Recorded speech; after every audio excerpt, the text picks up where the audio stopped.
Bienvenue et merci d'être là en direct sur LN24 pour faire le tour de tout ce qui se passe chez vous, ou plus exactement chez nous, le tour de votre actu, de votre vie. C'est ici et nulle part ailleurs. Avec d'abord ce soir l'alerte rédac qui nous emmènera du côté de Mons, quelques heures à peine après la conférence de presse du procureur du roi de Bruxelles, Julien Moinil, qui pointait du doigt les problèmes de drogue, notamment dans nos prisons. Voilà qu'à Mons, on apprend que c'est porte ouverte, ou presque, et qu'il y a plus de trafic à l'intérieur qu'à l'extérieur de la prison. On vérifiera tout ça dans un instant. Le thermomètre, nous le planterons ce soir du côté d'Aubel et plus exactement à l'abbaye Val-Dieu où on a publié un appel pour retrouver les victimes d'un ancien prêtre pédophile. Sauf que, eh bien, les parents, les familles s'étonnent de cet appel devant les enfants. On vous dira tout sur ce dossier. Enfin, les visages du jour, ils sont nombreux, très nombreux une nouvelle fois. Bart de Wever qui crée la polémique avec ses photos de vacances. Il y a aussi Javier, l'oncologue, qui emmène ses patients atteints du cancer en pleine mer. On verra tout sur cette histoire. Et puis Émeric, le prince, le fils du prince Laurent, qui crée la polémique pour son côté un peu trop bling-bling d'après certains. Ça se passe chez nous et uniquement chez nous. C'est parti pour un nouvel épisode jusqu'à 19h.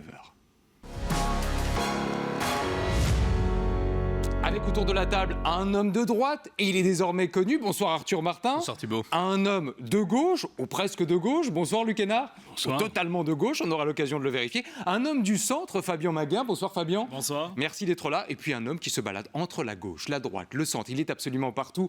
Bonsoir Thibault Vanoff. Bonsoir. Vous représentez sur ce plateau la rédaction de la Rédac. Toute la Belgique retient son souffle ce soir. Pourquoi ? Parce qu'on aura peut-être bientôt des nouvelles de cet homme. Stromae va-t-il faire, oui ou non, son retour ? Vous savez que des tas de théories, de fantasmes circulent à son propos. Et voilà qu'une publication d'un célèbre DJ, Paul Kalkbrenner, vient de soulever une nouvelle vague d'enthousiasme, ou en tout cas d'interrogation. On le voit appeler un certain Paul, c'est le numéro qui s'affiche. C'est effectivement le numéro de Stromae avec qui une collaboration est prévue pour le 28 août. On verra si ça annonce son retour ou pas. Arthur, je sais que vous faites partie de la jeune génération autour de la table, retour très attendu, très espéré de votre côté ou pas ? J'aimais déjà bien, ils avaient travaillé ensemble, je pense déjà il y a une dizaine d'années, Paul Kalkbrenner et Stromae, et je trouvais que leur son qu'ils avaient fait déjà il y a une dizaine d'années était superbe, donc je suis impatient de découvrir cela. On reconnaît le gars qui sort au Myrano très régulièrement, alors que nous, on a passé l'âge. Il est temps de laisser les infos people de côté et de rentrer au cœur de l'actualité avec la une du jour.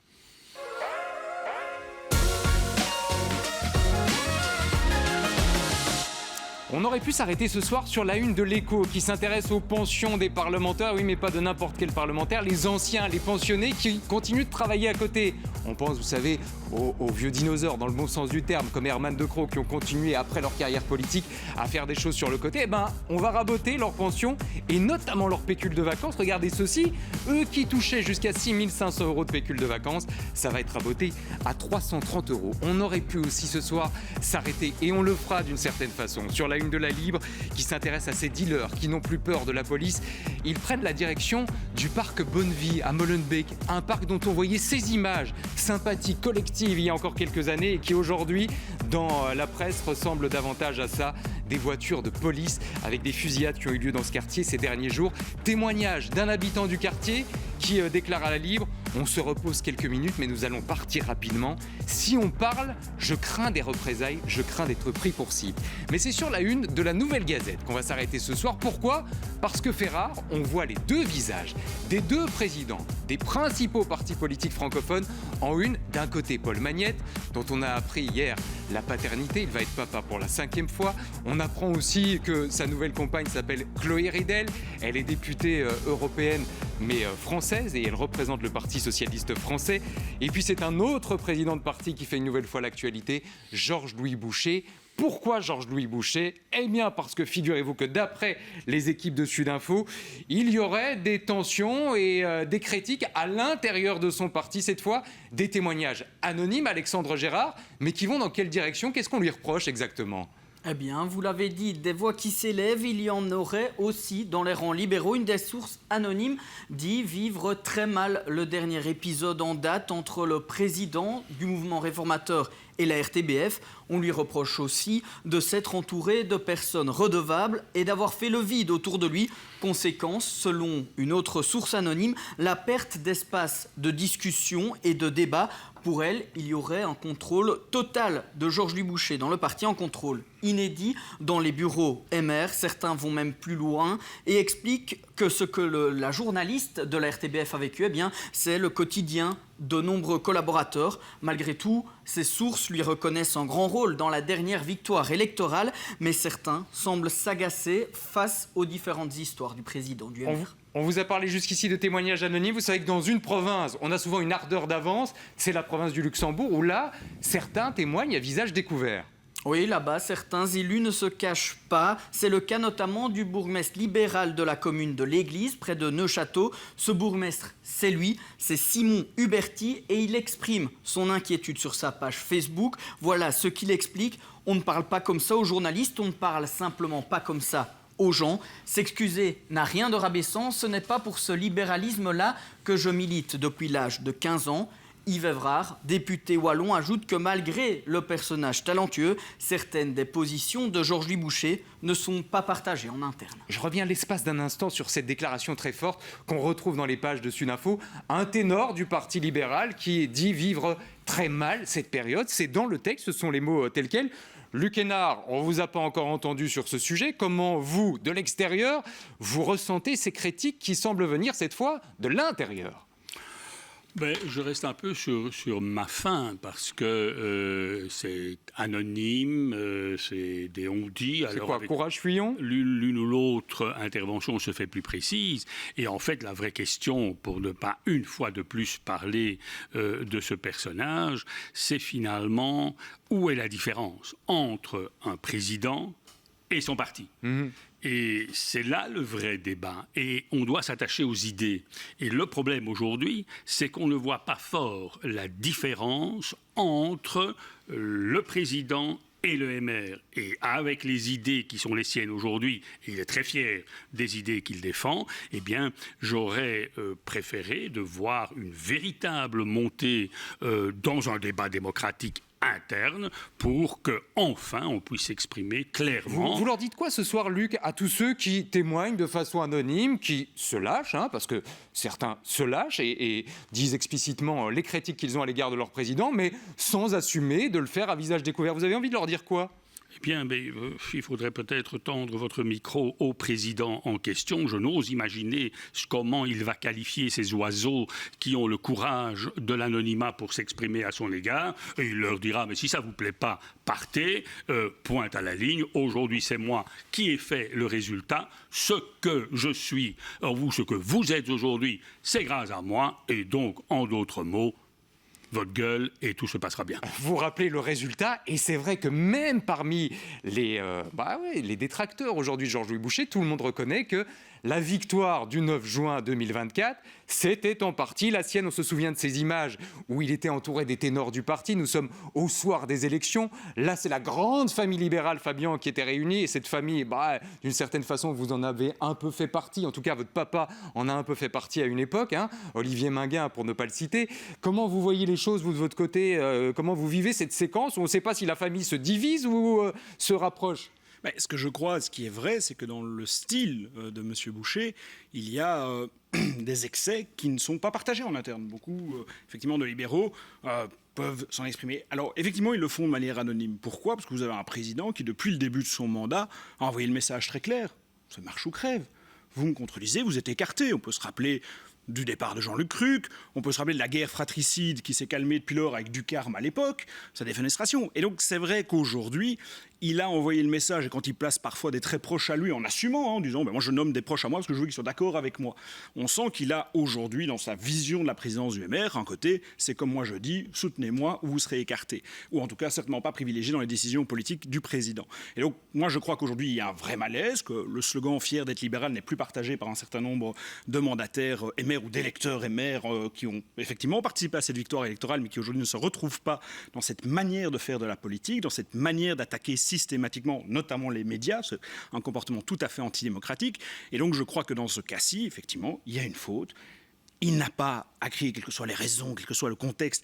C'est une agression verbale. Il faut à tout le monde être capable de la reconnaître, plutôt que d'être dans ce style peu trumpien, effectivement, de continuer à inventer un récit parallèle, à ne pas vouloir se remettre en question, à ne pas vouloir entendre C'est les le mot critiques, qui a été utilisé même par en la interne. presse flamande. Hein. Et La donc, comparaison avec je crois Trump que- a été effectuée pour la première fois par certains médias flamands. Alors, il y a quand même un ténor, un cadre du parti qui prend la parole à visage découvert. C'est le ministre de l'Emploi, David Clarinval, qui tient ses propos. La tonalité des propos tenus par Georges-Louis Boucher est regrettable, mais il faut reconnaître que diffuser des infos à la légère sans les avoir contrôlées, c'est nuire à la réputation de quelqu'un. Et je comprends que ça a énervé le président. Honnêtement, Arthur, vous êtes dans le parti depuis l'intérieur, vous le connaissez bien. Il y en a qui ont peur et qui se cachent derrière le voile de l'anonymat. Moi, la première fois que j'ai rencontré Georges-Louis Boucher, j'étais pas d'accord avec lui. Je l'avais envoyé un message sur Instagram et on avait pu échanger. Donc moi, je m'étonne beaucoup quand les gens disent qu'il est impossible d'échanger avec Georges-Louis Boucher parce que ça se fait beaucoup. Et notamment, on a l'exemple actuel. En plus, avec le conflit israélo-palestinien, il y a beaucoup de gens dans le parti qui s'expriment en leur nom et qui veulent quelque chose de beaucoup plus progressif. Et c'est pas du tout la même ligne que Georges-Louis Boucher, mais ils le font à visage découvert au Parlement lors de leur intervention dans les médias et ça se fait de manière naturelle. Donc moi, ce que je pense, c'est que beaucoup de gens ont été choqués par ce qui s'est passé lors de l'entrevue et l'entretien qu'il y a eu avec la RTBF. Moi, je vous avoue que le fait que Georges-Louis Boucher soit monté comme ça dans les tours, sans évoquer tout ce qui était de la carte de presse, carte primaire, on ne sait pas à la fin, mais ça m'a pas du tout choqué, parce que la RTBF a complètement perdu tous ses moyens, elle n'a pas bien fonctionné, et donc moi, qui se soit agacé là-dessus, est-ce que la tonalité aurait pu être différente? Je rejoins l'avis de M. Claraval, peut-être, mais en fin de compte, la RTBF n'a pas du tout respecté cette charte de Munich, et donc il fallait qu'il monte aussi. Vous êtes déjà revenu avec ça lundi. Oui, mais c'est important parce que je pense que la RTBF, en toute transparence, a affiché sur son site le déroulé des événements. Chacun pourra le consulter et se faire son opinion sur ce sujet-là. Juste un truc, Fabien, il y a quand même un témoignage qui nous a interpellés parmi la salve de témoignages anonymes. Vu que personne n'ose plus rien lui dire, il court le risque de se voir confronté un jour à un mouvement de masse à l'intérieur du parti qu'il ne pourra plus contrôler. En un mot, vous y croyez ou pas ? Moi, ce que je crois, c'est que c'est la pire chose pour un politique, c'est effectivement de s'entourer que des gens qui sont d'accord avec soi et de ne plus être confrontés dans ses idées, dans ses choix, et d'avoir des gens qui n'osent plus vous dire « non, là, ça ne va pas ton comportement ». Et quand j'entends encore ce qui vient d'être dit, comment peut-on justifier une agression verbale ? C'est une agression verbale, ça n'a pas sa place dans la bouche d'un politique, dans son comportement, il doit tout le moins s'en excuser, quel que soit le contexte. Si on commence à discuter là-dessus, c'est comme de discuter, de demander si dans d'autres cas d'agression, il y avait une mini-jupe ou un comportement qui n'allait pas. Ça ne va pas, c'est une agression, elle doit être condamnée. Il doit à tout le moins présenter ses excuses. C'est une faute politique de ne pas le faire. Ça, c'est premièrement. Et deuxièmement, pour le reste, la réaction de M. Clarinvac est de nouveau intéressante. Vous connaissez toute la devise de Ned Stark, quoi. Tout ce qui passe avant un mais, ça ne veut rien dire. C'est ça. On ne peut pas dire ça ne va pas, mais non, ça ne va pas. Donc pour vous, il n'y a pas de mais, c'est point à la ligne. Thibaut, je vous garde au chaud parce qu'on a des tas de personnalités dont on doit parler dans un instant. Je voudrais juste, pour vous montrer que c'est possible, même dans ce contexte-là, de détendre un petit peu l'atmosphère, vous partagez cette vidéo qui résume tout de la séquence du moment. Différentes rédactions de l'RTBF sont bien sûr ce soir mobilisées. Excusez-moi. Et putain de CLA de merde! Voilà, on me confirme d'ailleurs à l'instant par téléphone que des événements de la plus haute importance se déroulent. Allez, si vous êtes gentil, on la repassera tout à l'heure parce que c'est une friandise qu'on peut s'offrir à certains moments pour dédramatiser un petit peu l'ambiance du moment. Même si les sujets sont par ailleurs sérieux, Luc, vous l'avez rappelé ici sur ce plateau. D'autres visages, et ils ne sont pas tous politiques, ils sont tous à la une et ils sont tous de chez nous. Avec trois visages, une nouvelle fois au cœur de l'actualité ce soir. D'un côté, Bart de Wever, pris à partie pour ses photos de vacances en compagnie d'animaux sauvages. De l'autre, Javier, l'oncologue dont on doit absolument vous parler, qui fait des choses extraordinaires pour ses patients. Et puis le prince Emmerich, qui est quelque part dans l'œil du viseur, d'après certains. Le prince Emmerich qui serait trop bling-bling. C'est d'abord sur son visage à lui qu'on va s'arrêter ce soir. On l'a connu tout petit, le prince Emmerich. Vous vous souvenez de ce petit gamin? On l'a quelque part grandi avec lui. On a découvert petit à petit sa passion pour le monde automobile. Il avait été à bonne école avec son papa, le prince Laurent. Très vite, il avait fait le tour du salon de l'auto. Et puis voilà qu'on l'a redécouvert davantage sur les réseaux sociaux ces derniers temps, et notamment du côté de Saint-Tropez, où il fait la fête très régulièrement. Fiesta à Saint-Tropez, c'est un petit peu sa vie, qui est d'ailleurs résumée dans les colonnes de Sud Info comme ceci. On l'a vu en famille à Saint-Tropez en compagnie des Bourbons, de la chanteuse Mireille Mathieu. Cette fois, celui qui a effectué des cours de rattrapage en 7e mathématiques poursuit son voyage par un incontournable de la jet-set, Monaco et son rocher. Thibaut, finalement, le fait de voir un prince, le fils du prince Laurent, partager sa vie un peu bling-bling, ça vous choque ou il fait ce qu'il veut, il n'a pas de compte à rendre et certainement pas à nous? Pour être un peu mauvais langue, je pourrais dire que c'est le fils du prince Laurent. Ouais. quand même pas été le représentant de la monarchie le plus calme et le moins bling-bling, dans un autre style parfois. Donc il est dans la tradition familiale. Si c'est le fils de son père, est-ce qu'on peut lui reprocher ? Est-ce qu'on peut reprocher à un jeune de s'amuser pendant les vacances ? Je pense que tout le monde a le droit de le faire. C'est un peu un double débat, hein, quand on trouve la monarchie trop éloignée des réalités, trop Steve, comme on dit à Bruxelles. On peut s'en plaindre. Alors, il ne faut pas s'en plaindre s'ils vivent une vie un peu plus normale, un peu plus fêtarde. Évidemment, il ne faut pas dépasser certaines limites, mais ici, il semble que c'est juste un jeune qui s'amuse pendant le fait qu'il n'aura jamais, on le sait, droit à la fameuse dotation royale et que donc il ne bénéficiera pas de l'argent public, ça permet de calmer tout le monde. Ça permet de calmer tout le monde en disant écoutez, il fait absolument ce qu'il veut et s'il a envie de profiter de sa jeunesse, il profite de sa jeunesse.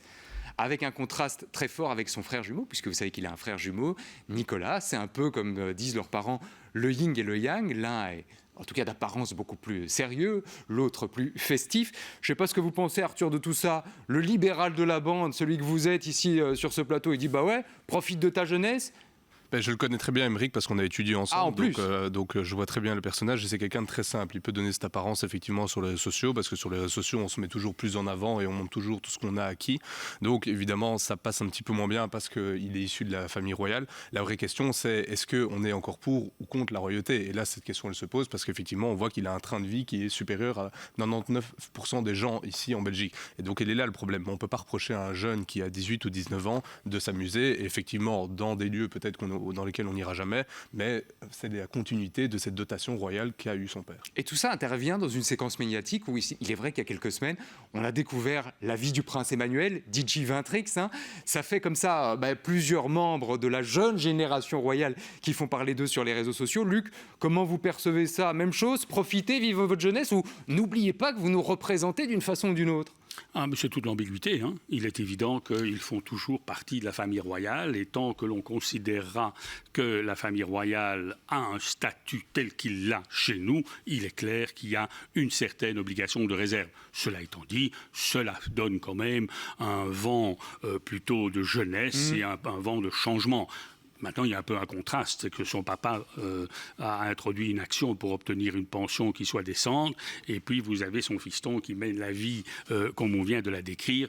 Donc là, tout ça n'est pas très cohérent, mais d'un autre côté, peu importe ce que l'on pense de la monarchie, c'est aujourd'hui notre situation. Ma foi, il s'amuse, mais peut-être qu'un peu d'obligation de réserve ne peut pas faire de tort. Je ne suis pas sûr qu'effectivement il rend service à son papa à propos de l'aide financière dont il aurait éventuellement besoin pour ses enfants et ses petits-enfants et les autres générations. Voilà pour le premier visage au cœur de l'actualité. Un autre visage sur lequel on voulait absolument s'arrêter ce soir. Il s'appelle Javier, il est médecin, il est oncologue et il fait la une de l'actualité et notamment du journal L'Avenir mais aussi de la DH. Pourquoi ? Parce qu'il emmène ces patients atteints du cancer en mer. Voilà ce qu'il dit. Je les vois tous les jours à l'hôpital. Leur quotidien entre examens médicaux et chimio, c'est pas facile. Je voulais leur offrir la possibilité de s'extraire l'espace de quelques heures de cette ambiance. Alors on vous rassure, il les emmène pas à Ibiza, au bout du monde. Il va à la côte belge, du côté de Nieuport, là très exactement, pour leur offrir un petit tour en voile. Fabien, ça devrait faire partie quelque part du traitement à l'hôpital, de dire oui, certes, il y a le traitement dur, la chimio, le reste, mais pour guérir les patients, il faut aussi ça ? Bien sûr, l'importance d'avoir ces moments de répit pour les malades longue durée, mais aussi leurs proches, on l'oublie souvent, les aidants proches, est quelque chose d'extrêmement important. Le problème, c'est qu'on est dans une société aujourd'hui de la monétisation, de la rentabilité, et donc ce genre de moments sont plutôt faits de manière marginale, on le voit de manière volontaire, plutôt que d'être vraiment organisés dans notre sécurité sociale, parce qu'on considère que ça coûte, que c'est peut-être pas la priorité, alors que c'est effectivement extrêmement important. Et donc, je crois que cet exemple est à saluer, mais ce qui serait bien, c'est que ces moments de répit soient vraiment institutionnalisés, reconnus comme faisant partie d'un traitement de maladies longue durée, parfois très lourdes, effectivement. Et que tout le monde y ait droit, finalement. Témoignage de Muriel, qui a participé à cette escapade, à ce moment d'évasion. Elle dit « Ça a été un réel moment de déconnexion pour moi quand on est malade. C'est important de se changer les idées, de ne pas rester focus sur ses problèmes. Merci du fond du cœur au docteur Carrasco. » Et à MME. Alors, MME, ça veut dire Maison Mieux-être. C'est lié à l'hôpital de Charleroi. Et essayons d'y voir clair là-dessus avec vous, Alexandre Gérard. C'est quoi exactement Maison Mieux-être ? Qu'est-ce qu'ils font et comment ils sont financés ? Eh bien, vous l'avez dit, c'est une initiative du Grand Hôpital de Charleroi. Ces centres, ils permettent aux personnes atteintes d'un cancer ainsi qu'à leurs proches d'être accueillis L'objectif, être écouté, soutenu, accompagné, pouvoir partager leurs ressentis face à la maladie. Alors pour le moment, la maison Mieux-être, elle est située en plein centre de Charleroi, dans une maison de maître. Mais il y a pas mal d'inconvénients et donc une nouvelle maison de plain-pied est en construction près de l'hôpital des Viviers. La maison Mieux-être, elle fonctionne grâce aux dons. D'abord les dons financiers qui permettent le développement des activités, mais aussi l'investissement dans du matériel et puis le don en temps parce que les activités sont proposées par des bénévoles. Et il y a d'autres sorties, d'autres moments qui sont prévus. On a vu évidemment cette escapade à la mer. Il y a d'autres choses qui font.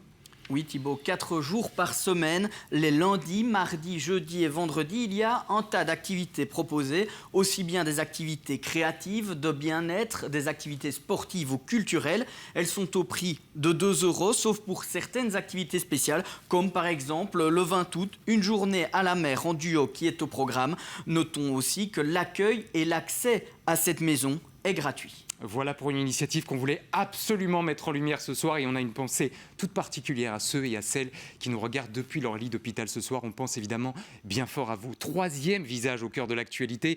Il nous ramène cette fois sur le volet politique avec Bart De Wever. Bart De Wever qui passe peut-être les meilleures vacances de sa vie, en tout cas d'après les réseaux sociaux. Souvenez-vous, il y a quelques jours, on avait déjà parlé de lui avec ce saut complètement dingue.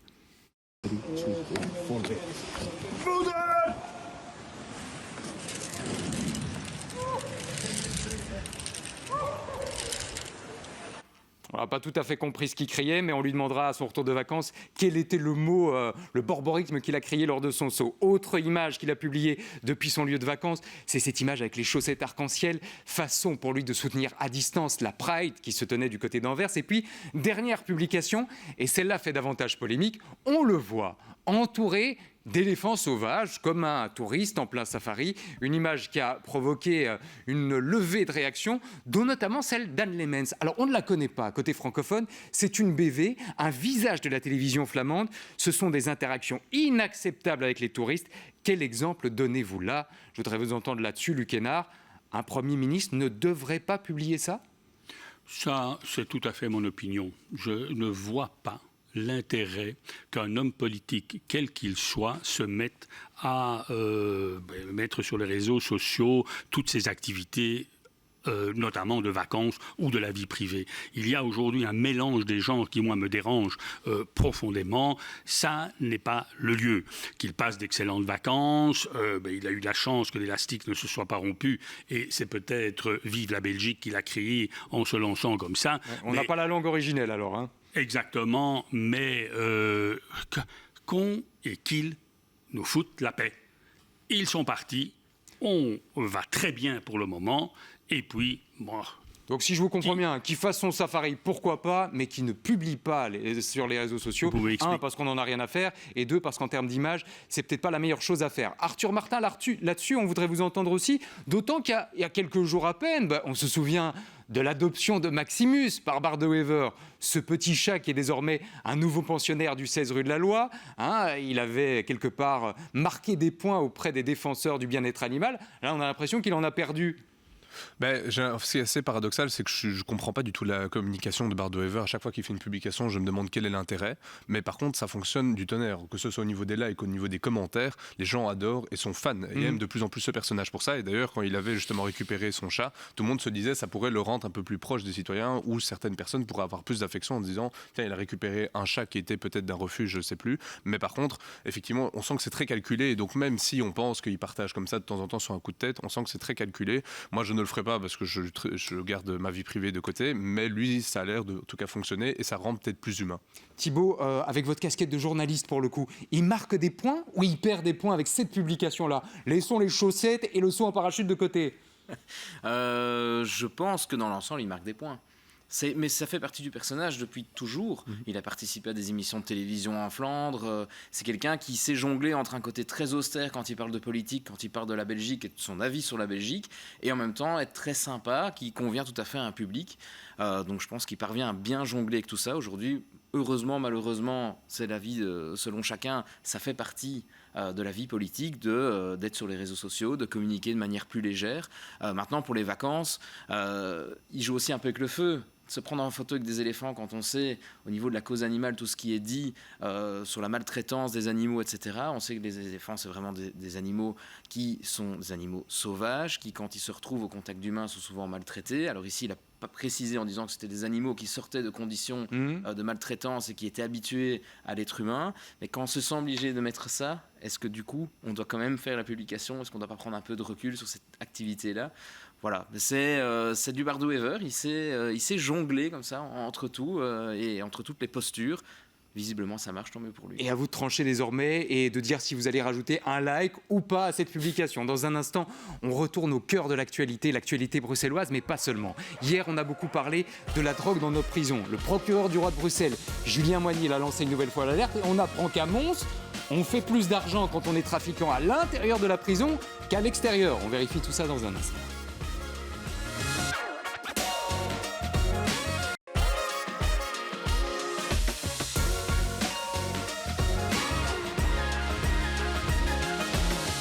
Ça se passe chez nous, encore et toujours chez nous. Dans un instant, on lance l'alerte rédac, mais on vous rappelle que sur ce plateau, comme sur tous les plateaux, un coup de fil peut intervenir à n'importe quel moment.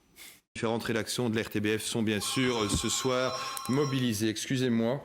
Et putain de CLA de merde. Voilà, on me confirme d'ailleurs à l'instant par téléphone que des événements de la plus haute importance se déroulent. J'espère que vous avez tous mis votre téléphone en mode avion ce soir parce que ça nous éviterait éventuellement quelques dommages. Lançons l'alerte rédac.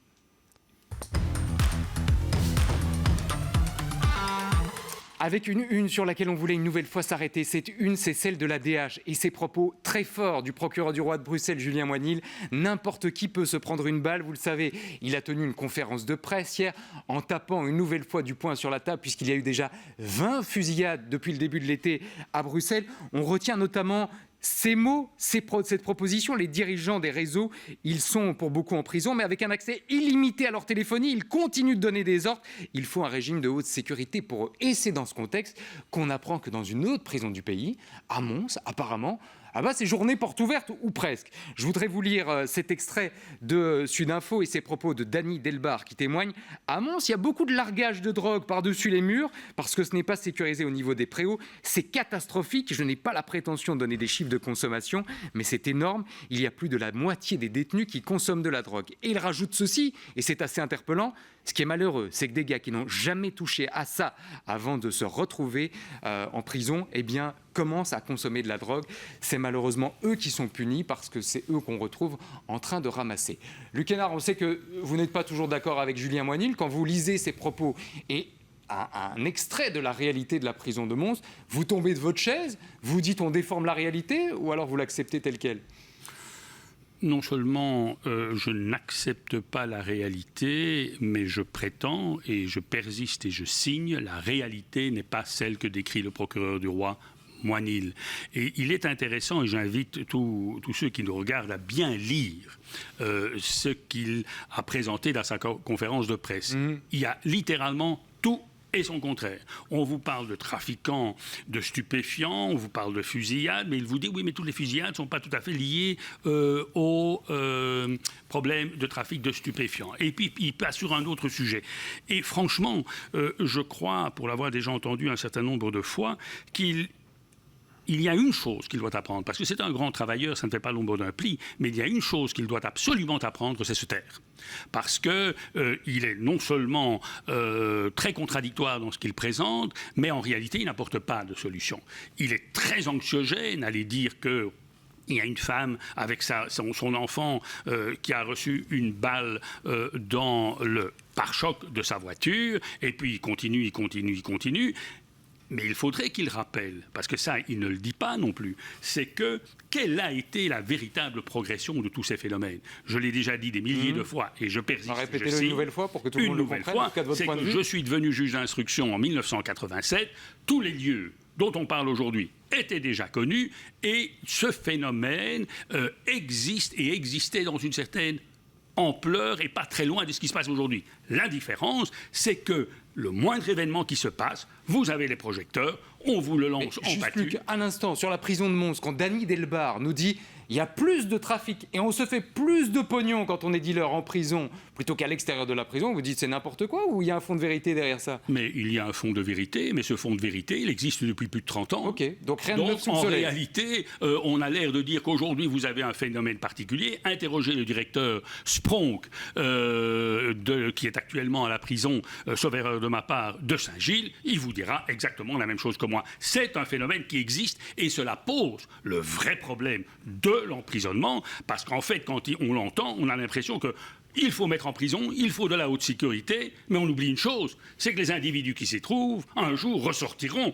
Donc, c'est ça la vraie réflexion qu'il faut Pensez mener. aux gens qui sortent plutôt qu'à ceux qui rentrent, ou dans l'état dans lequel ils vont sortir. Et puis gérer la situation antérieure, parce qu'on vous parle de dealer, mais je tiens tout de même à préciser que si je vous remets un joint parce que vous en manquez, je deviens un dealer, et donc dans les statistiques, je fais partie des dealers et des trafiquants de stupéfiants. Donc je crois qu'il y a beaucoup de nuances à apporter, et franchement, cette nuance, il devrait, lui, comme procureur du roi, l'apporter si d'aventure il maintient cette idée que faire des conférences de presse à tout va, eh bien, est une bonne chose. Je me permets juste de vous rassurer l'espace d'un instant. À titre personnel, je ne manque de rien et certainement pas de ces choses-là. C'est pour ça que je me suis permis d'utiliser auquel autour de la table, j'imagine que personne n'a jamais touché. Avant d'entendre Alexandre, parce qu'on a des éléments à vous rapporter ce soir et des éclairages à vous rapporter, Fabien, sur ce dossier montois. Mais Mons est sans doute un extrait de la réalité 100% belge. Vous tombez de votre chaise quand vous apprenez qu'on fait plus de beurre en prison avec la drogue à l'intérieur plutôt qu'à l'extérieur? Non, la situation est quand même comparable à ce qu'on connaît à Saint-Gilles, à Arronne. Et M. Boinil en a parlé hier de lui-même en disant on a un problème de gestion dans les prisons. Mais ce qui est intéressant aussi, et c'est là que je rejoins M. Hénard, c'est qu'il l'a dit lui-même, on ne va pas régler en 6 mois les problèmes qui sont là depuis 20 ou 30 ans. Mais par contre, je ne suis pas entendu dans mes demandes. Et c'est pour ça qu'il communique, parce qu'aujourd'hui, il l'a dit hier, je n'ai pas reçu de moyens supplémentaires. J'ai certes reçu des magistrats, mais qu'on a été prendre dans d'autres arrondissements, notamment à Mons et à Liège, et donc on les a déforcés, alors qu'on voit qu'il y a des problématiques là-bas. Et donc, c'est, oui, aujourd'hui, sans doute, un homme, effectivement, qui a la pugnacité d'essayer de remettre les choses en place et qui, depuis son mandat, a dit « je vais m'y attaquer avec force », mais qui, pour l'instant, n'est pas entendu par le monde politique. Et donc, oui, quand on voit, effectivement, M. De Wever en vacances, quand je vois que certains partis réclament qu'on réunisse le collège de Molenbeek, que fait le ministre de l'Intérieur, que fait le ministre de la Justice, que fait le Premier ministre? Je suis heureux de savoir que les éléphants ont la peau dure. C'est pas le cas de nos les ramener pour mettre de l'ordre à Bruxelles. Et les surtout, je suis pas sûr que son avertissement mais... est réel. À Anvers, parce qu'on parle toujours de Bruxelles, mais à Anvers, on a malheureusement un jour connu un décès d'une balle perdue d'un citoyen anonyme qui n'avait rien à voir avec les fusillades liées au trafic de drogue, ou quel que soit le motif de ces fusillades. Et donc oui, je crois qu'aujourd'hui, il est là depuis un certain nombre de mois, il crie fort, mais parce qu'il n'est pas entendu par le monde politique, et malheureusement, pour l'instant, les chiffres et la situation lui donnent raison, et donc je crois qu'il a raison, moi, de communiquer d'abord sur le travail qui est fait et d'exposer les vrais problèmes. Quand il dit qu'on a arrêté plus de 4000 et des personnes... Ouais, et restons vraiment sur les prisons, parce que c'est l'objet de ce soir. Qu'est-ce qu'on fait avec ces gens en prison? Ah, ça, je crois qu'il faut revoir tout le modèle pénitentiaire. Là, je vais rejoindre sans doute M. Hénard. Je crois que ce n'est pas la solution et que beaucoup de gens qui sont aujourd'hui en prison, c'est certainement pas la solution d'avenir. Je crois qu'il y a un certain nombre de catégories de personnes qui doivent être effectivement exclus de la société, mais que pour le reste, des mesures d'accompagnement, de réinsertion, parce que sinon vous fabriquez finalement de la criminalité tout autant plus dans les prisons qu'avant que vous y êtes rentré. Ça, c'est vrai qu'il y a un modèle pénitentiaire à revoir et que la seule solution de l'enfermement, certainement en plus pour parfois ce qui est des petits dealers, etc., n'est pas la solution. Les petits dealers cas, ça fait et les gros ans, barons de la drogue, parce qu'il va falloir parler des deux ce soir et on va le faire avec vous, Alexandre Gérard. D'abord sur la situation dans les prisons et notamment à Mons où apparemment on deal comme on veut et tout le monde se marre avec la drogue. Personne n'est tombé de sa chaise d'après les contacts que vous avez pris. Le gouvernement, il a prévu quelque chose pour agir concernant la drogue à l'intérieur des prisons ? Eh bien, en tout cas, au début de l'été, Annelies Verlinden a exprimé une volonté des prisons sans drogue et elle a proposé un projet de loi en ce sens, un projet qui vise à autoriser les tests de dépistage en prison. Objectif, lutter contre la consommation et le trafic. Les tests pourraient être réalisés de manière ciblée et tout refus sera vu comme un test positif. En cas justement de test positif, le détenu sera soit pris en charge par les services médicaux et psychosociaux ou alors dans certains cas, une sanction pourra lui être infligée, par exemple en cas de fraude ou de refus. Ça c'est pour les petits dealers ou les petits consommateurs de la prison. Et puis il y a les gros bonnets, les barons de la drogue. Le procureur du roi, Julien Moinil, a proposé quelque chose hier. Qu'est-ce qui se cache derrière ça ? Oui, vous en avez parlé, Thibault. Julien Moigny il a tiré la sonnette d'alarme parce qu'il dit que dans leurs cellules, des organisations criminelles continuent d'agir en dehors des murs de la prison. La cause, les GSM présents sur eux. Il a donc formulé une demande, des régimes de haute sécurité pour les dirigeants d'organisations criminelles. Il réclame aussi un régime différent pour eux. Fini la libération conditionnelle au tiers de leur peine, en enfermement dans des conditions plus dures. C'est aussi le souhait exprimé par la ministre de la Justice, Annelies Verlinden. Moi, je repense, Arthur, à Dany, notre lanceur d'alerte du côté de Mons, qui connaît cette prison par cœur, qui dit écoutez, moi, j'assiste à ça un petit peu impuissant.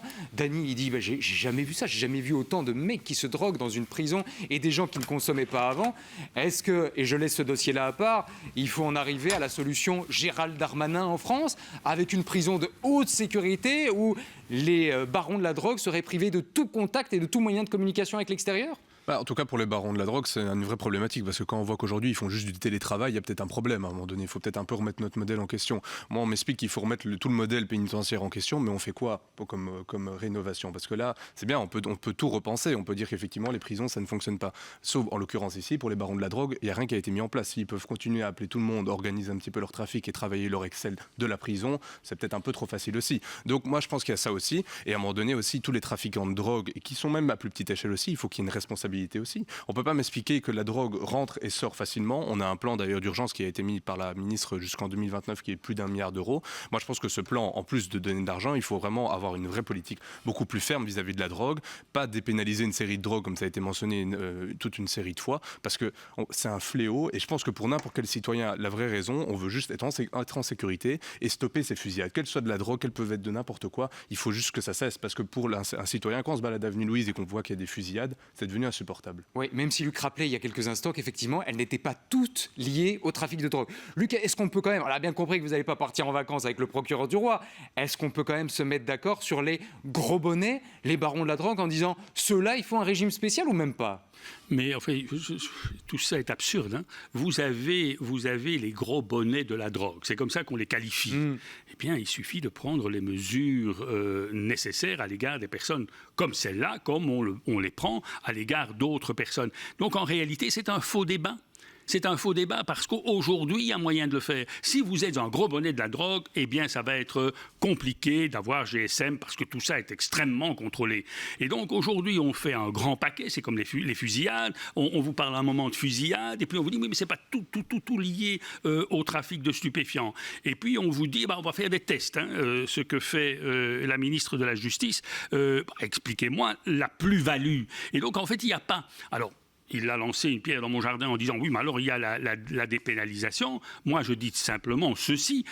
Et ce n'est pas, et ça c'est une nuance par rapport à ce que dit le procureur du roi. Le procureur du roi dit, mais le problème n'a pas dit, le problème existe depuis 30 ans. Il dit, c'est du laxisme depuis 20 à 30 ans. Et ça, je suis désolé, mais ça...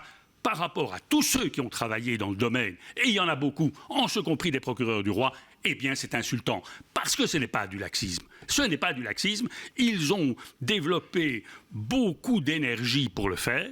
Il y a des défauts de moyens, c'est vrai. Mais il y a une chose aussi qu'il faut ne pas perdre de vue, c'est que la tolérance zéro, si vous permettez, la tolérance zéro n'existe pas. Hein. Donc il faut un jour se mettre dans l'idée que vous n'allez pas régler tout. Et d'ailleurs, il en fait la preuve lui-même. Il a annoncé les chiffres de ses interventions. Vous avez vu l'amélioration ? Ce que je propose, c'est vrai que sur l'été, elle n'est pas particulièrement sensible. L'amélioration, c'est le moins qu'on puisse dire. On va tenter de contacter Julien Moigny, le procureur du roi, pour organiser un débat, parce que je pense que vraiment vos points de vue méritent d'être échangés. Et à mon avis, on en sortirait tous enrichis. En attendant, l'actuel continue en dehors de Mons, en dehors de Bruxelles, partout dans le pays. Il est temps de faire le tour.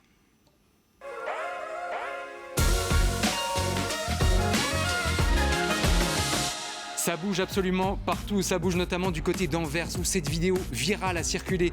On y voit une femme pourchassée par des jeunes qui, semble-t-il, la forcent à se rhabiller. C'est ce qu'on a cru du moins dans un premier temps, c'est ce que certains ont laissé penser sur les réseaux sociaux en disant c'est le retour de la charia, sauf que pas du tout, ça n'a strictement rien à voir et la police l'a affirmé, tout ça est lié à un vol dans un magasin et c'est pour ça et uniquement pour ça que cette altercation a eu lieu. On s'arrête aussi ce soir du côté de Liège où ça bouge concernant d'éventuelles taxations sur les immeubles et les logements inoccupés.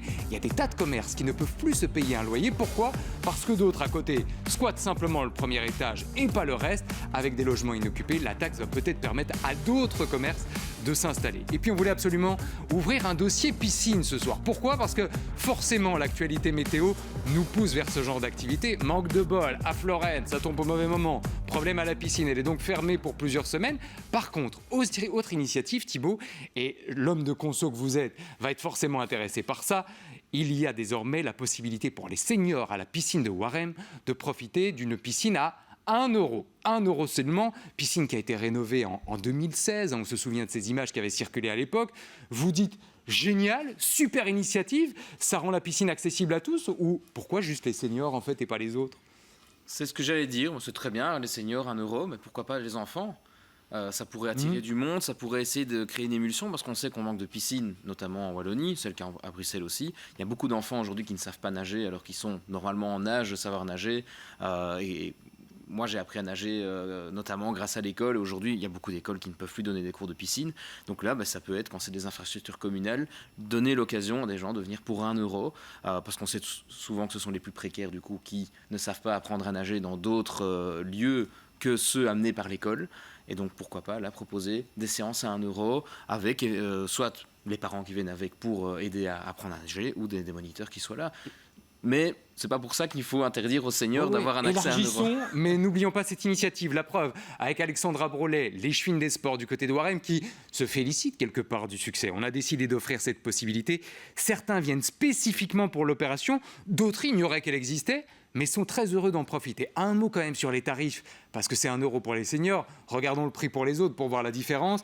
On est donc à 4,60 € pour les habitants de Waremme et à 5,70 € pour les autres qui viennent profiter de la piscine à Waremme. Fabien, je sais que vous avez été échevin, les responsabilités au niveau communal, vous les connaissez. C'est une initiative que vous auriez pu prendre, vous, ou pas ? Elle peut être intéressante si le but est de permettre, dans ces moments de canicule où on sait que les seniors sont plus exposés à un manque d'hydratation, etc., de se dire, tiens, c'est une population cible qu'on veut attirer dans ce genre d'endroit pour éviter une surmortalité qui, reconnaissons-le, touche quand même plus en période de canicule les seniors.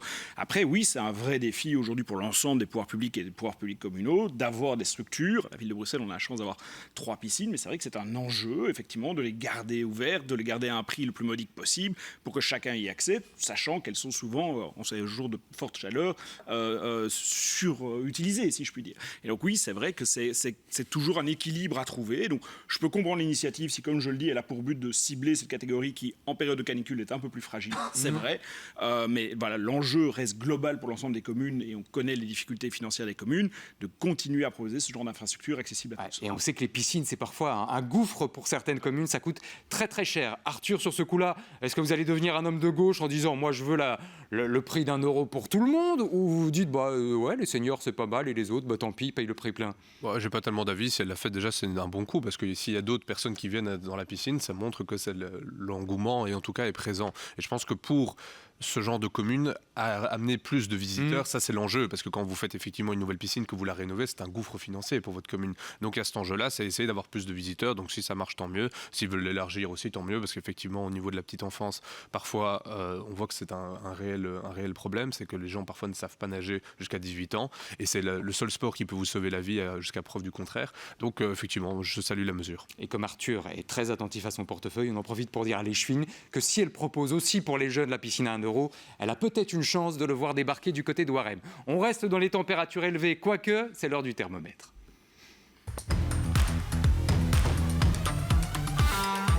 On ne va pas vous rappeler les derniers scandales autour de la pédophilie et de l'Église catholique. Inutile de vous rappeler tout ce qui est sorti autour de l'abbé Pierre. Inutile de vous rappeler chez nous tout ce qui est sorti autour de Roger Van Gelu.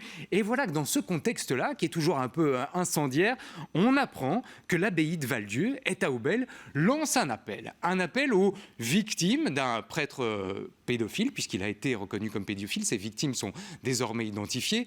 Il est décédé il y a quelques années. Il était passé par Obel au cours des années 90. Cet appel, je vous le livre, il est signé de Vladimir Gaudra, un abbé. Il est probable que d'autres personnes ont été victimes du père Joseph Bekers, même s'il n'y a eu aucun signalement suite au message laissé pendant longtemps dans la basilique, comme d'autres églises du diocèse. Si vous avez été victime du père Joseph, vous devez, ou si vous connaissez d'autres victimes, n'hésitez pas à informer le point de contact central, et il livre au passage le numéro de téléphone. Alors, est-ce qu'a priori vous dites « c'est bien, l'Église joue la carte de la transparence », je me tourne peut-être d'abord vers Luc, ou alors est-ce que c'est une bonne pratique d'afficher ça dans les églises au vu et aussi de tout le monde, parce qu'on va y revenir dans un instant, certaines familles ont été un peu choquées. Je peux les comprendre. Et puis, c'est de nouveau mêler les gens. J'ai dit déjà à de nombreuses reprises que ces questions devaient être réglées par la société civile. Et aujourd'hui, cette démarche qui intervient, je ne sais pas, est-ce que c'est pour avoir la bénédiction de je ne sais qui ou éventuellement un passage au confessionnal, je crois qu'il y a vraiment quelque chose d'absurde. Ce sont des sujets qui sont extrêmement graves, c'est des sujets sur lesquels on s'est déjà penché à de nombreuses reprises. Ça a été extrêmement difficile d'établir cet équilibre entre l'Église, qui a voulu clairement régler tous ces problèmes en interne, et la société civile. Et voilà qu'on prend ce type d'initiative, aller m'expliquer quel est le but qui est poursuivi, d'autant plus que probablement tous ces faits sont aujourd'hui prescrit, et donc c'est en réalité... C'est prescrit, mais on rappelle que l'Église met en place des indemnités financières, un accompagnement aussi pour toutes ces personnes, ces victimes qu'on retrouve. Donc il n'y a pas que le volet judiciaire, il y a les initiatives de l'Église par ailleurs. Oui, mais alors je dirais que l'Église soit disponible pour dédommager les personnes qui ont été victimes de ce genre de fait, et là c'est bien normal, mais s'il vous plaît, revenons-en aux règles qui sont les nôtres. C'est une problématique qui doit être une problématique judiciaire, gérée par le civil, et si un membre de l'Église, voire l'Église elle-même, est reconnu responsable, eh bien qu'elle dédommage la victime. Mais ne mélangeons pas, comme on le fait de nouveau, parce que ça donne l'impression que l'on fait quelque chose, et en réalité, désolé de le dire de cette façon-là, mais c'est du vent. Ah, c'est ce que j'allais vous dire, on donne l'impression de faire quelque chose, on dit même, oui, on fait plus que quelque chose. Éric de Beuquelaar, visage bien connu de l'Église belge, et notamment du côté de Liège, eh bien, a pris la parole sur ce sujet, puisque c'est quelque part sous sa responsabilité. Je vous livre ces quelques mots, mots importants, les réactions sont mixte. Certains demandent comment on peut faire ça alors qu'il y a des enfants dans l'Assemblée, mais on ne peut pas nous dire vous ne parlez pas d'eux, et si vous ne parlez pas, il ne faut pas faire peur aux gosses. On a au moins le mérite sur ce coup-là d'être transparent. Thibault, vous validez cette initiative en disant bah ouais, on ne peut pas leur reprocher d'avoir mis la poussière sous le tapis pendant des années, et voilà, là maintenant ils assument, bah tant pis si des enfants voient ça. Je suis plutôt d'accord. Après, de nouveau, il y a la méthode. Si c'est pour de nouveau régler les problèmes entre guillemets en famille, ça ne vaut pas la peine. Mais si c'est pour avoir quelque chose de plus public, sociétal, je trouve que c'est quand même assez rare que des représentants de l'Église proposent de telles actions de manière même individuelle, qui est un mouvement fait directement par l'Église, et pas parce qu'on leur force la main, parce qu'on leur donne des coups de pied au derrière en disant il est temps de vous réveiller, il est temps d'agir concrètement. Donc on ne peut pas non plus dire que tout est mauvais. Maintenant, derrière ça, quelle méthode ? Ouais. Et ça peut poser. C'est la question de la méthode plus que de l'intention qui vous gêne sur ce coup-là. Arthur, je ne sais pas, imaginons, vous êtes encore loin d'être père de famille, vous avez la vie devant vous, mais vous débarquez à l'église avec vos enfants et vous voyez ces petites affiches. Tiens, si vous avez été victime du prêtre pédophile, monsieur Bekers, eh ben, n'hésitez pas à vous signaler, voilà le numéro de téléphone. Comment vous expliquez ça, vous, à vos gamins ? Mais je pense que déjà, quand on connaît tous les passés qu'a eu l'Église, donc maintenant, malheureusement, c'est que quand on va rentrer dans un de ces lieux, on peut imaginer qu'il s'est passé parfois des choses qui ne sont pas acceptables. Et je rejoins tout à fait l'avis de M. Hénard là-dessus. C'est que je pense que c'est le civil qui doit prendre le relais. Et en réalité, l'Église, à chaque fois qu'elle s'est manifestée, c'est quand elle a été pris la main dans le sac et qu'on s'est rendu compte qu'il s'est passé quelque chose. Et par la suite, on a fait leur mea culpa en disant oui, on va trouver des solutions. N'hésitez pas à nous contacter si vous avez des témoignages ou quoi que ce soit. Moi, ça me gêne énormément cette situation parce que j'ai l'impression l'impression qu'on n'a que en fait une partie de l'iceberg et qu'il y en a encore et encore et encore. Et à chaque fois, on va avoir exactement la même réaction qui sera n'hésitez surtout pas à nous contacter. Et il y a un réel malaise. Je pense qu'il y a un réel malaise dans l'Église parce qu'aujourd'hui, ils se trouvent un petit peu entre deux chaises où ils doivent avoir de nouveaux adhérents, mais ils ont aussi un passé qu'ils doivent essayer de moderniser. Et elle est là la complexité de la chose, c'est qu'ils doivent essayer de se racheter une image qui est bien entachée. J'en profite pour préciser qu'à l'abbaye de Val-Dieu, il n'y a plus de moines depuis 2001. C'est dire si on remonte là avec l'affaire du père Beckers aux années 90-95, comme on vous le disait. En 95, il a totalement disparu. Donc on cherche des victimes très très loin dans le temps. Alors Fabien, je ne veux pas révéler un secret d'État, mais vous avez été dans un collège jésuite, un collège catholique. Comment est-ce que le jeune enfant ou le jeune ado qui a fréquenté la religion catholique d'une façon ou d'une autre réagit à ça? Bonne idée ou pas? Je trouve effectivement l'initiative tardive et quelque peu désuète. Mais par contre, quand on dit c'est choquant devant des enfants, vous le rappeliez, on a fréquenté le même collège. Cette problématique-là, on fait partie de cette génération qui a connu les affaires de Dutroux. Et donc, enfant, très vite, on nous a parlé de ce genre de problématique. On nous a mis en garde sur un certain nombre de personnes ou de comportements qui étaient inadéquats. Et donc, moi, je crois que c'est toujours mieux d'en parler. Parce que si jamais des enfants sont concernés, ils savent au moins qu'ils peuvent en parler. Si vous mettez ça sur le tapis, on dit on n'en parle pas aux enfants, et que malheureusement, ils y sont confrontés, il y a quand même aussi un risque de voir des enfants ne pas oser parler d'un problème, ne pas oser parler d'un problème, d'un comportement inapproprié. Donc, moi, je ne crois pas que ça soit choquant, justement, je crois qu'il faut faire de pédagogie, ça c'est certain, mais de pouvoir aussi expliquer qu'il y a des comportements qui ne doivent pas être tus, parce que ça a été trop longtemps la réalité dans l'Église, on taisait les problèmes, alors que beaucoup de jeunes, parfois, n'étaient pas dupes de certains comportements d'un certain nombre de personnes, et ça se savait parfois dans les collèges, attention, à machin, il ne faut pas se rapprocher trop près. Donc, même chez les enfants, ça se savait, ça se parlait. Le problème, c'est que pendant trop longtemps, justement, il y a eu une omerta, une loi du silence, et donc moi, je crois que c'est plutôt sain que, aussi dans la société, il y ait des espaces pour permettre la libération de la parole. Donc si vous passez à l'abbaye de Val-Dieu dans les prochains jours, ne vous étonnez pas de voir ces petites affichettes lançant quelque part un appel à témoins pour des victimes potentielles de ce prêtre pédophile. Dans un instant, nous allons nous intéresser à toute l'actu du monde. Oui, mais l'actu qui nous concerne, nous, et notamment au premier cas de l'hystéria en Belgique. Ça a fait l'actualité en France depuis 24-48 heures avec 2 décès. Ça arrive chez nous. Faut-il paniquer ou pas? On vous dit tout dans un instant.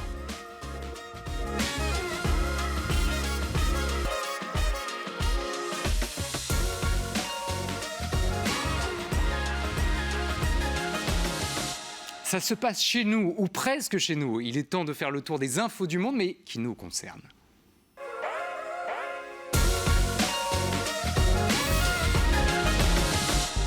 Et on aurait pu vous parler ce soir d'Adja Labib, notre commissaire européenne, très émue au moment d'évoquer la question de la Palestine. Avec cette question, comment en est-on arrivé là?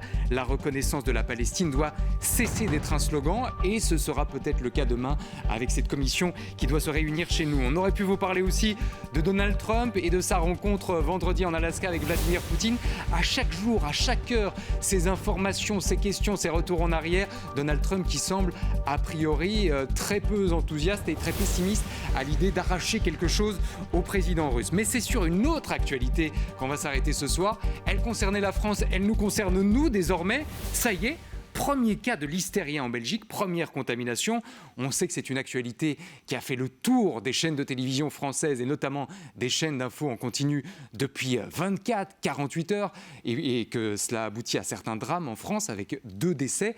Est-ce qu'on est parti pour un scénario à la française? Thibaut, je sais que vous avez travaillé là-dessus toute la journée et qu'on en parlera dans l'ADH de demain. Alors, ce qu'il faut savoir, c'est que l'usine d'où est partie cette bactérie, ce qui rend les choses compliquées, c'est que c'est une usine qui produit des marques de distributeurs, donc en fait, qui produit différentes marques qui vont partir dans différents magasins. C'est pas une marque de fromage bien particulière, c'est qu'il y a plein de marques ou de sous-marques de fromage, notamment en Belgique. Il y a un produit Colruyt, d'une marque Colruyt, qui est produit dans cette usine. Donc ça veut dire qu'il y a plein de petites marques à aller chercher, plein de petits produits dans pratiquement tous les magasins, toutes les grandes surfaces. Et ils sont listés, ils sont tous identifiés? Alors pour le moment, ils sont identifiés. Maintenant, il y en a d'autres qui pourraient arriver parce que souvent, ce n'est pas par exemple Colruyt qui est responsable. Si Colruyt doit se retourner vers son importateur, qui lui-même doit se retourner vers l'usine. Parfois, il y a d'autres intermédiaires qui se mettent entre les deux, donc ça peut compliquer un peu la tâche. Mais ça semble être relativement bien identifié maintenant. La question est de savoir, est-ce qu'en Belgique, il va y avoir des personnes malades? Il y a une personne malade, on ne sait pas dans quel état elle est aujourd'hui. Et on sait surtout que la listériose, c'est une maladie un peu vicieuse. C'est-à-dire que par rapport à la salmonelle, on va directement avoir une grosse indigestion qui peut prendre des proportions assez graves. Ici, on est plutôt dans un état grippal. Ce qui doit alerter, c'est que c'est un état grippal sans problème pulmonaire. On ne va pas tousser, on ne va pas avoir forcément le nez qui coule, surtout des grosses fièvres. Et le risque, le gros danger, c'est que ça atteigne le cerveau et là, ça peut créer une méningite. Alors, sur l'ADH, là, sur le site de l'ADH, en ce moment, on retrouve des propos d'Ivan Latem que vous avez interrogé, ou que l'équipe de l'ADH a interrogé sur ce sujet, qui parle peut-être d'un délai de combien de jours avant que les symptômes n'apparaissent? Ça paraît dingue. Ça peut aller jusqu'à 70 jours. 70 et ça, jours. c'est le plus étonnant, parce qu'on ne se souvient pas de ce qu'on a mangé il y a 70 jours. Et même, on peut parfois manger, sans le savoir, un produit d'une des marques qui est citée. Donc, ça peut aller jusqu'à 70 jours. En général, c'est 1 à 2 semaines après avoir été en contact avec le bactérie. Alors, je me mets un instant à la place de toutes celles, de tous ceux qui nous regardent ce soir. On est très nombreux à avoir au moins quelques bouts de fromage dans notre frigo. Qu'est-ce qu'on fait? On jette tout en se disant je prends le minimum de risques? Ça dépend d'où ça vient. Si on en connaît la provenance, par exemple, chez son fromager, on n'a pas du tout face à un produit qui est concerné ici dans ce cas-ci. Si ça vient de la grande distribution, il faut savoir d'où ça vient ou pas. On peut évidemment, si on a un doute, il vaut mieux ne pas le manger et laisser ça, mettre ça à la poubelle, même si c'est du gaspillage. Fabien, dans votre carrière politique, vous n'avez pas encore, je dis bien pas encore, traité une crise sanitaire. Comment est-ce que vous, en tant que politique, vous réagissez à tout ça? On fait quoi là, au niveau des autorités? La transparence, l'information, je crois qu'on l'a dit, les produits sont assez bien listés. Je crois que l'enjeu maintenant, c'est de communiquer largement pour que les gens puissent identifier s'ils sont en possession ou pas de ce produit problématique et de, effectivement, alors s'en débarrasser. Je crois que voilà, ça c'est le rôle dans les grandes crises sanitaires qu'on a connues dans ce pays. On peut se rappeler des années 90 et de la maladie d'Alachol et des enseignements qu'on a tirés. Et c'est ça, c'est le plus rapidement possible, être transparent et surtout informer de manière la plus grande et la plus large possible pour permettre à tout un chacun d'éviter de consommer ces produits ou de pouvoir aller voir un médecin s'il en a consommé pour détecter éventuellement une contamination. Pour le reste, vous l'avez dit, ça touche la grande distribution. C'est l'occasion d'aller redécouvrir son fromager, son producteur local, son éleveur. Et donc ces petits artisans qui sans doute, eux, ne sont pas concernés par cette épidémie. C'est intéressant, les petits artisans bénéficiaires, malgré eux, de cette crise sanitaire. Je prends à Paris, il sera un jour ministre de la Santé. Arthur Martin, comment vous gérez cette crise qui débarque en Belgique? Oula, si c'était aussi facile, je pense que beaucoup l'auraient déjà fait. La difficulté ici, c'est qu'effectivement, on doit avoir de la transparence, de l'information, et surtout, en fait, on doit prendre une décision. C'est que si on a un doute, on prend le produit et on le jette pour éviter d'avoir tout souci par la suite, même si, j'entendais, c'est 70 jours. Donc en 70 jours, on peut vite oublier ce qu'on a mangé. Et effectivement, je suis très content que ça puisse bénéficier peut-être à nos petits commerçants qui sont en grande difficulté depuis de nombreuses années face à cette grande distribution. Comment le juge émérite et honoré réagit à tout ça? Il va faire le vide dans son frigo ce soir ou pas? Sûrement pas, je vais tout manger.